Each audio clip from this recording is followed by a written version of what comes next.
사도신경으로 신앙 고백하십니다. 나는 전능하신 아버지 하나님 전지의 창조주를 믿습니다. 나는 그 유일하신 아들 우리 주 예수 그리스도를 믿습니다. 그는 성령으로 잉태되어 동정녀 마리아에게서 나시고 본디오 빌라도에게 고난을 받아 십자가에 못 박혀 죽으시고 장사된 지 사흘 만에 죽은 자 가운데서 다시 살아나셨으며 하늘에 오르시어 전능하신 아버지 하나님 우편에 앉아 계시다가 거기로부터 살아있는 자와 죽은 자를 심판하러 오십니다. 나는 성령을 믿으며 거룩한 공교회와 성도의 교제와 죄를 용서받는 것과 몸의 부활과 영생을 믿습니다. 아멘. 오늘 아침에 하나님께서 우리 모두에게 주시는 생명과 진리의 말씀은 마태복음 5장 21절에서 26절까지 말씀 한 절씩 교독하시겠습니다. 마태복음 5장 21절 옛 사람에게 말한 바 살인하지 말라 누구든지 살인하면 심판을 받게 되리라 하였다는 것을 너희가 들었으나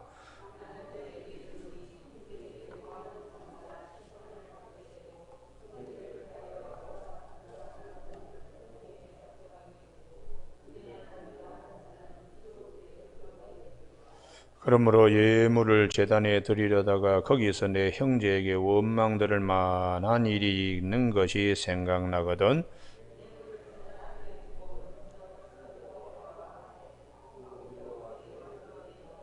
너를 고발하는 자와 함께 길에 있을 때 급히 사과하라. 그 고발하는 자가 너를 재판관에게 내어주고 재판관이 옥리에게 내어주고 옥에 가둘까 염려하라.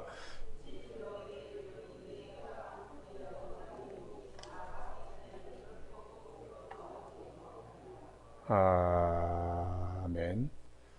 오늘 아침에는 은혜 아래 사는 자라는 제목으로 말씀을 나누겠습니다.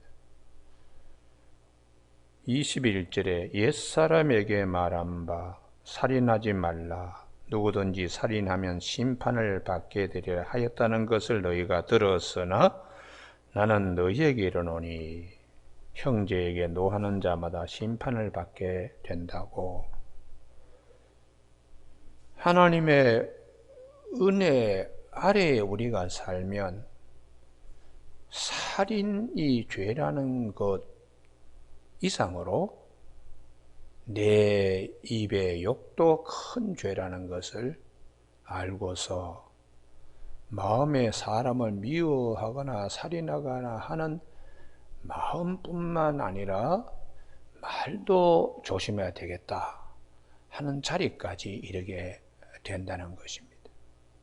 그래서 어둠과 사망의 그늘 아래에 앉았던 자들이 큰 빛을 보게 되어 빛의 자녀로 어둠에서 빛의 자녀로 옛사람에서 새사람으로 이렇게 바뀌게 될 때에 이 말씀이 계명으로 우리에게 의무조항보다는 당연히 내가 하나님의 은혜 아래 살기 때문에 당연히 이것은 해야 되는 것으로 무거운 짐이 되지 않고 당연히 우리가 살아가는 삶의 방식이 될 수 있는 길을 주님께서 우리에게 말씀하십니다. 그래서 요한복음 1장에 빌립이 나다나엘을 이제 부르러 갔을 때 주님이 하신 말씀이 있습니다. 빌립이 너를 부르기 전에 내가 무화과나무 아래에 앉은 것을 내가 보았다. 우리가 그분이 언제 오시는가 하고 기도하고 있는 나다나엘을 주님이 주목하셨다는 것입니다. 오늘도 우리가 주님께서 율법과 선지자를 폐하러 온 것이 아니고 그것을 완전하게 하려고 오신 주님, 그러기 위해서 십자가에 못 박히신 우리 주님, 우리 모두가 그 은혜의 그늘 아래에서 나다나엘이 무화과나무 아래에 있는 것처럼 은혜의 그늘 아래에 있으면 우리가 어둠의 일과 빛의 일을 구별하면서 빛의 자녀가 어떻게 서야 될 것인가를 주님은 우리의 기억나게 하시고 생각나게 하시는 귀한 말씀입니다. 오늘 우리가 이 신앙생활을 하는데 억지로 하는 것보다 참 불행한 일은 없습니다. 기쁨과 감사와 은혜 가운데 신앙생활 할 수 있는 길이 주님이 우리에게 많은 말씀으로 우리에게 교훈하고 계십니다. 그래서 사도 바울은 너희 몸을 하나님이 기뻐하시는 거룩한 산 제물로 드리라. 이는 너희가 드릴 영적 예배라고, 아주 탁월한 영적인 그런 예배인데, 너희는 이 세대를 본받지 말고 마음을 새롭게 함으로 변화를 받아. 그게 이제 은혜의 자리에 우리가 서고 있다는 걸 기억하라는 것이죠. 예수는 우리의 죄 때문에 내줌이 되고 우리를 의롭다 하기 위하여 살아나신 우리 주님. 모든 사람이 다 죄를 범하였으며 하나님의 영광에 이르지 못하더니 그리스도 예수 안에 있는 속량으로 말미암아 하나님의 은혜로 값없이 의롭다 하심을 얻은 자 되었다면 이 세대와는 다른 삶의 방식, 은혜 아래에 거하는 자로서 하나님의 선하시고 기뻐하시고 온전한 뜻이 무엇인지 분별하면서 살아가게 된다고 그렇게 말씀하고 있습니다. 오늘 아침에 우리 모두에게 살인만이 죄인 것이 아니라 사람을 미워하는 마음, 손으로 칼을 들고 찌르는 것도 죄지만은 내 소중한 마음 속에 미워하는 마음이 벌써 칼을 들고 있다면 그것도 죄라는 것을 주님은 우리에게 일러주면서 은혜 아래 거하는 자가 그런 자기 자신을 불의의 무기로 죄에게 내주지 말고, 우리 주님께서 죽었다가 다시 살아나신 주님이 자신을 하나님께 드린 같이 우리의 지체를 의의 무기로 하나님께 드리는 것이 마땅하지 않느냐라고 사도 바울이 로마서 6장 13절 이하에서 말씀하시고, 너희가 하나님의 성전인 것을 기억하지 못하느냐. 하나님의 성령이 너희 가운데 거하시기 때문에 자기 몸을 더럽히고 자기 몸을 그렇게 죄에게 내주는 것은 하나님께 욕보이는 일이라는 것을 사도 바울은 고린도전서 3장 16절 이하에서 말씀해 주고 있습니다. 그래서 6장 14절에서 너희가 값으로 산 것이 되었다. 예수 그리스도의 핏값으로 어둠에 있던 자가 빛의 자리로 이렇게 아주 소중하고 값지고 보배로운 자로 바뀌었는데, 옛사람의 자리, 어둠과 짝했던 그런 삶을 사는 것이 아니라 은혜 아래에 우리가 살도록 주님이 우리에게 말씀하고 있습니다. 그래서 주님께서 요한복음 8장에 현장에서 가늠한 여인을 나도 너를 정죄하지 아니하노니 가서 다시는 죄를 범하지 말라 하고, 요한복음 8장 12절에서 내가 세상의 빛이다. 나를 따르는 자는 어둠에 다니지 아니겠고 생명의 빛을 얻을 것이라고 그렇게 말씀을 하셨습니다. 그래서 우리가 제일 중요한 것이 마음을 어떻게 다스리느냐, 이게 굉장히 중요한데, 이제 제일 다스리기 어려운 것이 입술입니다. 입혀. 마음에 있던 것이 금방 이게 잘 정리가 되지 않고 이렇게 붙들지 않으면 이게 꽃빛 풀린 망아지처럼 금방 말이 튀어나오는 거예요.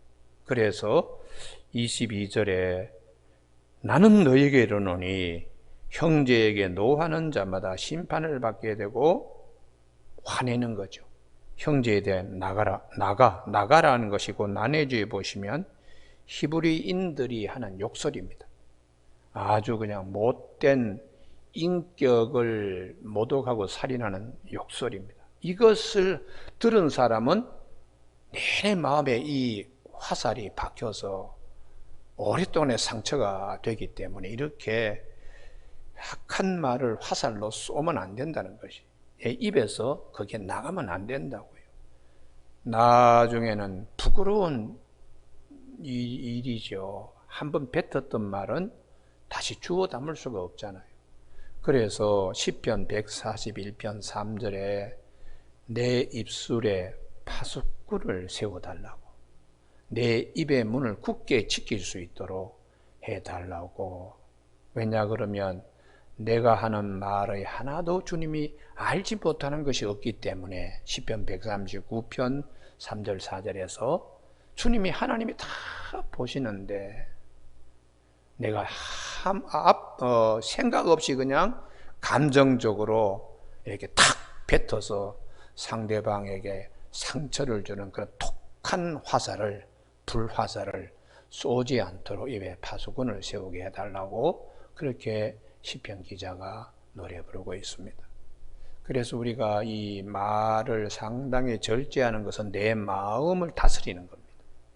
마음에 있는 것이 입으로 나오듯이 입으로 마음을 다스릴 수 있기 때문에 절제의 미덕을 우리에게 말씀하고 있죠. 그리고 은혜 아래에 거하는 자들, 이런 이제 노력들을 하면서 아차, 이게 주님의 은혜 아래에 내가 있으면 이러면 되겠는가 하고 옛사람에서 새사람으로 자꾸 변화되는 거예요. 할렐루야. 그래서 고린도 후서 5장 10절에서 17절에서 누구든지 그리스도 안에 있으면 새로운 피조물이라. 이전 것은 지나갔으니 보라 새 것이 되었도다. 그리고는 하나님께서 우리와 화목하기 위하여 화목제물로 주님을 보내주시고 주님께서 우리와 하나님을 화목하게 하셨으니 우리로 하여금 화목하게 하는 말씀을 부탁하셨다고 고린도서 5장 18절 이하에서 말씀하고 있습니다.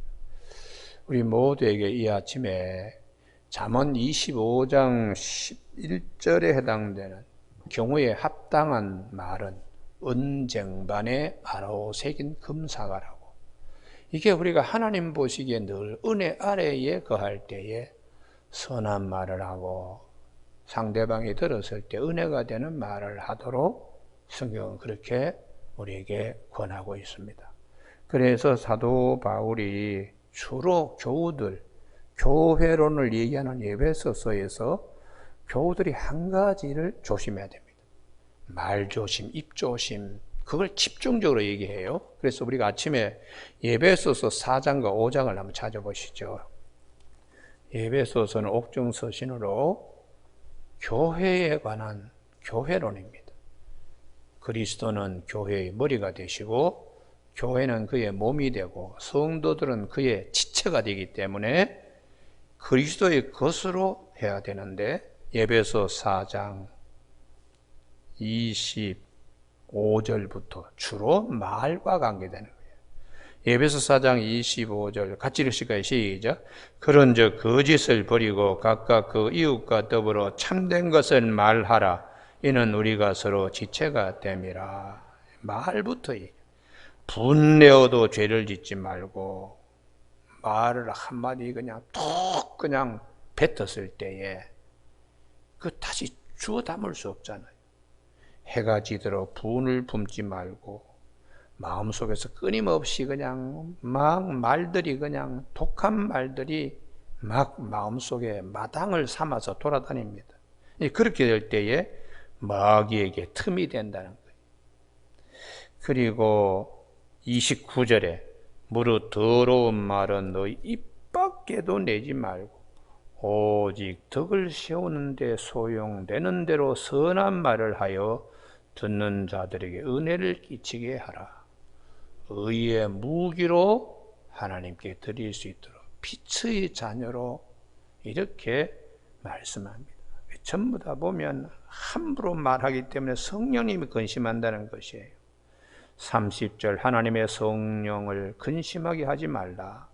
그 안에서 너희가 구원의 날까지 인치심을 받았느니라. 너희는 모든 악독과 노함과 분냄과 떠드는 것, 비방하는 것, 이게 전부 다 말로 다 표현되는 거잖아요. 모든 악의와 함께 버리고 서로 친절하게 하며 불쌍히 여기며 서로 용서하기를 하나님이 그리스도 안에 너희를 용서하신 것 같이 하라. 주로 말과 관계되는 겁니다. 그래서 5장으로 넘어가면서 3절 음행과 온갖 더러운 것과 탐욕은 너희 중에서 그 이름조차도 부르지 말라. 전부 다 말과 관계되는 것이죠. 이는 성도에게 마땅한 바니라. 누추함과 어리석은 말이나 희롱하는 말이 마땅치 아니하니 오히려 감사하는 말을 하라. 전부 다 말과 관계되는 겁니다.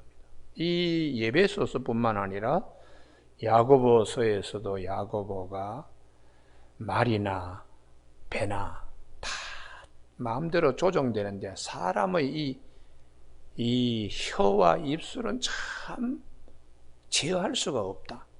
말에 실수가 없는 자면 완전한 자라고 그렇게 말에 대하여 말씀하고 있는 것이. 그래서 사도 바울도 모든 것이 다 고린도전서 10장에서 모든 것이 다 가하나 덕을 세우는 것이 아니고 모든 것이 다 가하나 유익한 것이 아니라고 이렇게 절제에 대하여 특별히 말의 절제입니다. 말의 절제.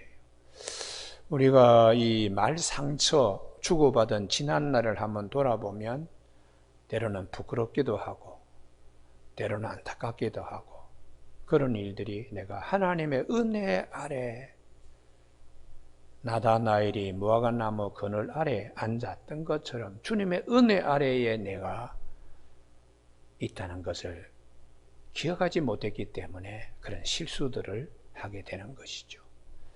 오늘 이 본문 말씀 이렇게 지킨다고 천국 가는 것이 아니라 이미 벌써 주님의 은혜로 우리가 천국 백성이 되었으면 이런 삶을 살아야 마땅하다. 성도의 윤리에 대하여 주님이 구체적으로 아주 계명이 율법과 선지자들이 말한 그 말씀보다 훨씬 은혜의 자리에 설 수 있는 말씀을 오늘 본문에서 말씀하고 있습니다. 우리 아주 독한 창지라는 욕뿐만 아니라 미련한 놈이라고 이것도 지옥에 들어가는 말이라고요. 그래서 저도 예전에 그 학교에 있을 때 학생들에게 야 이놈아 돌대가리 아니냐 아이 그 소리를 한 게 지금도 아침에 내가 새벽기도 기도하면서 아휴 그때는 정말 몰랐습니다. 그 학생 잘 되라고 그렇게 말했는데 그 학생이 상처를 받았으면 그 어떻게 되겠는가. 참 아침에 제가 새벽에 기도하면서 회개를 했습니다. 이놈아 누구를 닮아서 그렇게 머리가 돌대가리냐 하고 부부지간에 싸움할 때에 흔히 보면 아내는 남편을 탓하고 남편은 아내를 탓하고 뭐 그러잖아요. 우리 한국 사회에서 잘난 남편 밑에서 인격 살인을 당하는 아내들이 많습니다. 뭐 그냥 밖에서 돈 몇 푼 벌고 들어온다고 집에 들어와서는 제방적으로 그 자리에 서서 막 군림하면서 부인이고 자식이고 언어폭력. 그 참 요즘은 이제 젊은 세대들이 좀 많이 깨어졌겠지. 예전에는 뭐 남성 위주의 가부장적 권위 사회에서 가정이 억눌려 가지고 참 많이 살았습니다.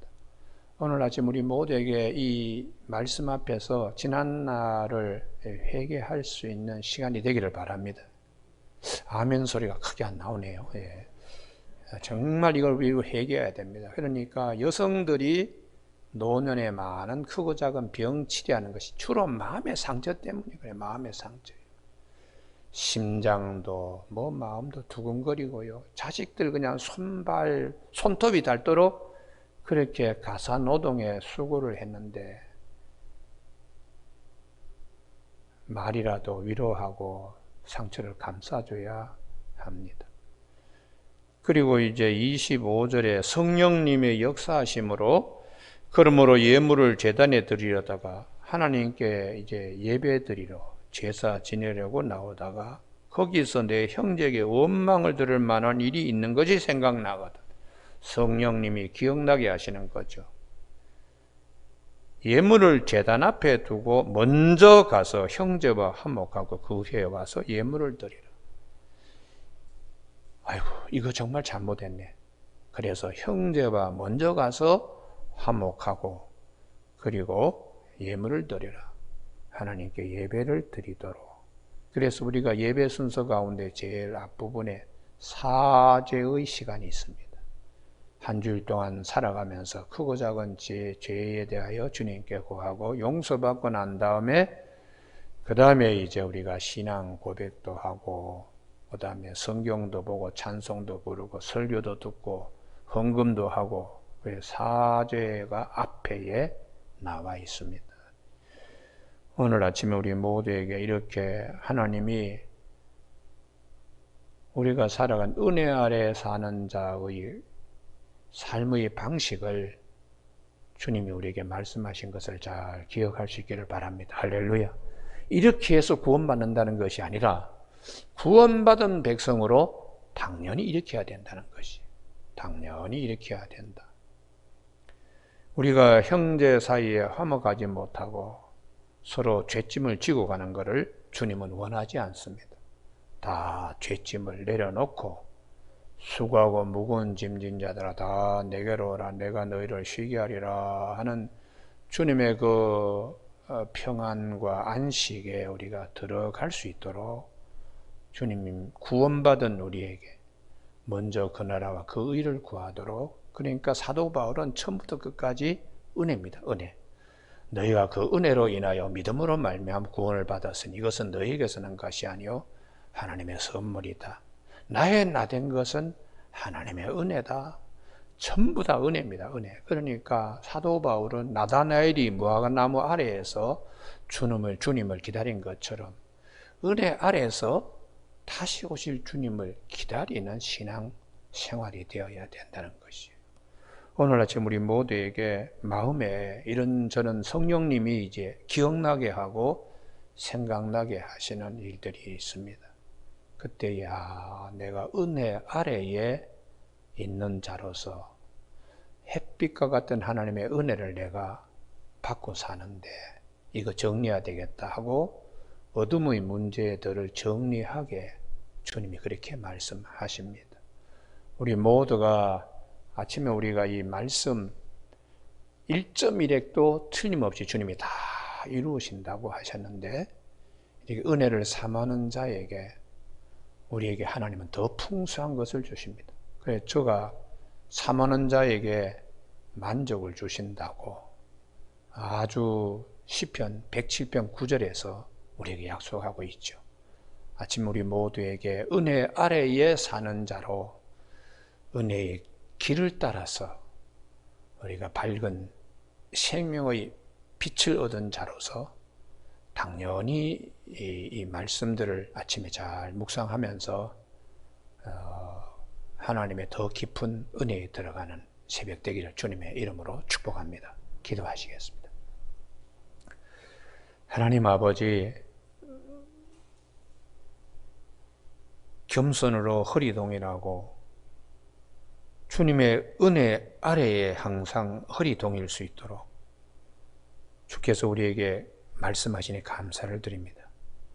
구원받은 주님의 백성, 하늘에 속한 생명의 빛을 가진 저희들이 어둠과 짝하지 않도록 이 귀한 말씀을 주셨사오니 항상 성령님의 인도하심에 따라서 우리 마음속에 있는 분노도 조절할 줄 알고 우리 입술에 있는 여러 가지 말에도 선한 말을 할 수 있도록 파수꾼을 세워 주실 뿐만 아니라 인간관계에서도 모든 일에 트러블 메이커가 되지 않고 피스 메이커가 될 수 있도록 화평케 하는 자는 복이 있어서 그들이 하나님의 아들의 일꾼을 받을 수 있도록 구체적으로 말씀하여 주시니 감사를 드립니다.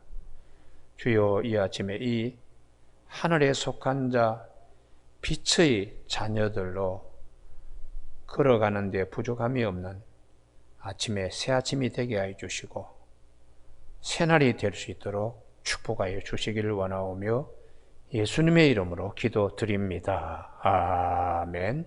하늘에 계신 우리 아버지의 이름을 거룩하게 하시며 아버지의 나라가 오게 하시며 아버지의 뜻이 하늘에서와 같이 땅에서도 이루어지게 하소서. 오늘 우리에게 이루어갈 양식을 주시고 우리가 우리에게 잘못한 사람을 용서하여 준 것 같이 우리 죄를 용서하여 주시고 우리를 시험에 빠지지 않게 하시고 악에서 구하소서. 나라와 권능과 영광이 영원히 아버지의 것입니다.